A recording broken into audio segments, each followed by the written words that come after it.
Army Pak border లో rehearsal start చేసింది. రాజస్థాన్ లో యుద్ధ విన్యాసాలు నిర్వహించిన సైన్యం అత్యంత అప్రమత్తంగా ఉంది. సౌత్ కాశ్మీర్ ఎల్ఓసి చుట్టూ Victor force, Rashtriya rifles, para special forces లాంటి స్పెషల్ టీమ్స్ మాటు వేసుకుని కూర్చున్నాయి. ఇవి చీమని కూడా బోర్డర్ దాటనివ్వవు. ఏ క్షణంలో అయినా సర్జికల్ స్ట్రైక్స్ చేపట్టగలిగే సామర్థ్యం కలిగిన బలగాలివి. వీరికి అదనంగా బోఫోర్స్, ధనుష్, K9 వజ్ర హోవిచ్చర్లతో ఫిరంగి దళం, T-90 భీష్మ ట్యాంకులు, స్పైక్, పినాక క్షిపణి వ్యవస్థలు సరిహద్దుల్లో అటాక్ చేయడానికి సిద్ధంగా ఉన్నాయి. భారత నౌకాదళం అమ్ముల పొదిలో ఇంకా భారీ యుద్ధ విమానాలు వచ్చి చేరనున్నాయి. 64,000 కోట్ల ఖర్చుతో ఫ్రాన్స్ నుంచి రాఫెల్ మెరైన్ జెట్ ఫైటర్ల కొనుగోలు చేస్తోంది భారత్.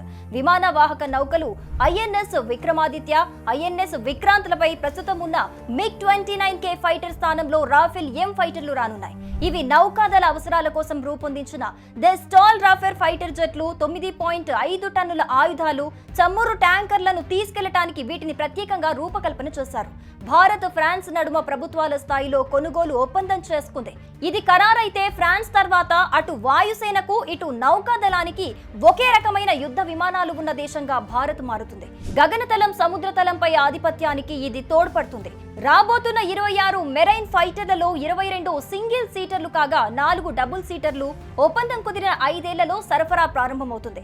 జెట్ల నిర్వహణ, సిబ్బందికి శిక్షణ, అవసరమైన పరికరాలను భారత్లోనే ఉత్పత్తి చేయటం దీని ప్రత్యేకతలు. ఇప్పటికే భారత్ వాయుసేన వద్ద 36 రాఫెల్ ఫైటర్లున్నాయి. గతంలో 2019 బాలకోట్ దాడుల తర్వాత భారత వాయుసేన తన సామర్థ్యాన్ని పెంచుకోవటానికి ఫ్రాన్స్ నుండి 36 రాఫెల్ యుద్ధ విమానాలను అత్యవసరంగా కొనుగోలు చేసింది. ప్రస్తుతం ఈ విమానాలు పాకిస్తాన్, చైనాల బోర్డర్ల వద్ద కీలక వాయు స్థావరాలలో మోహరించి ఉన్నాయి.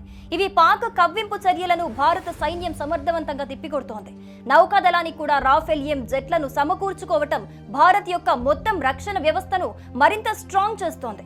పాకిస్తాన్ వైపు నుంచి వచ్చే ఎలాంటి టార్గెట్లనైనా ధీటుగా ఎదుర్కోవటానికి, తన వ్యూహాత్మక ప్రయోజనాలను కాపాడుకోవటానికి ఫ్రాన్స్ తో చేసుకున్న రాఫెల్ M యుద్ధ విమానాల డీల్ చాలా ఉపయోగపడుతుంది. ఈ రాఫెల్ M యుద్ధ విమానాల డెలివరీ 2028-29 నాటికి ప్రారంభమై 2031-32 నాటికి పూర్తి కావచ్చు.